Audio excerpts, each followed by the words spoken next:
La thématique Future Hospitalité nous a en fait occupé toute l'année 2018. C'est parti d'un constat que le secteur de l'hôtellerie et de la restauration souffre d'un gros problème d'attractivité. Nous entendons régulièrement le feedback de nos membres qui en fait nous disent constamment qu'il est de plus en plus difficile de trouver des travailleurs qualifiés et ainsi d'assurer durablement un service de qualité.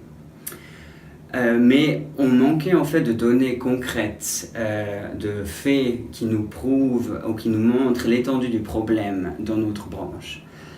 Alors avec cette idée en tête, durant l'Assemblée des délégués d'hiver 2017 à Thun, nous avons organisé des ateliers de travail avec nos délégués, qui sont nos membres des hôteliers, sur des thématiques qui tournent autour de l'attractivité de la branche et de la pénurie de main-d'œuvre.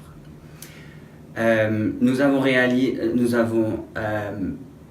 obtenu beaucoup d'informations durant ces ateliers et en même temps, nous avons cherché au travers de recherches qui existent déjà pour l'industrie des données supplémentaires que nous avons en collaboration avec l'entreprise Ecoplan décortiquer, analyser et de ça on a pu réaliser en fait un rapport qui nous donne un peu l'état des lieux de la situation du marché du travail dans l'hôtellerie.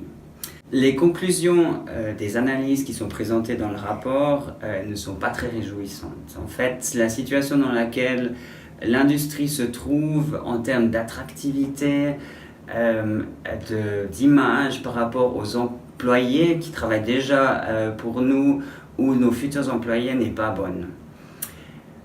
Ce rapport nous donne quand même une certaine lueur d'espoir. On a vu à travers nos recherches des exemples d'hôteliers qui gèrent de façon impeccable leurs ressources humaines et s'en sortent beaucoup mieux que d'autres. Et c'est sans parler seulement uniquement de ces grands hôtels qui ont les moyens de le faire, mais aussi des hôteliers qui le font dans des structures un peu plus petites et familiales. Donc nous avons pris ce rapport, nous avons envoyé ce rapport à nos membres avec la demande de nous renvoyer en retour des idées, des suggestions de comment ils pensent que nous pourrions combattre cette pénurie de main-d'œuvre et aussi de redorer en fait l'image de l'hôtellerie. Et nous avons, il faut dire quand même, nous avons reçu plus de 100 suggestions et idées. Nous avons pris ces 100 suggestions et idées, nous les avons triées, nous les avons thématisées et en fait nous avons remarqué que certaines de ces idées et suggestions existent déjà, sont déjà mises en place chez certains hôteliers. Ce sont des idées qui sont plus qui serait plus facile pour un hôtelier indépendant de s'en inspirer et de le mettre en place par lui-même. Il n'a pas besoin vraiment de soutien pour ça. Alors que d'autres de ces suggestions sont de dimensions quand même beaucoup plus vastes, qui demandent des investissements et des ressources bien supérieures qu'un hôtelier tout seul, indépendant, ne pourrait pas avoir. Donc c'est sur ces grosses suggestions, si on peut les nommer comme ça, que nous avons organisé de nouveaux ateliers avec des hôteliers, avec des partenaires actifs dans la formation professionnelle, nos associations régionales ainsi que des employés ou des collaborateurs d'hôtellerie suisse, avec l'objectif de catégoriser ces idées et suggestions par thème, leur donner une priorité et une importance.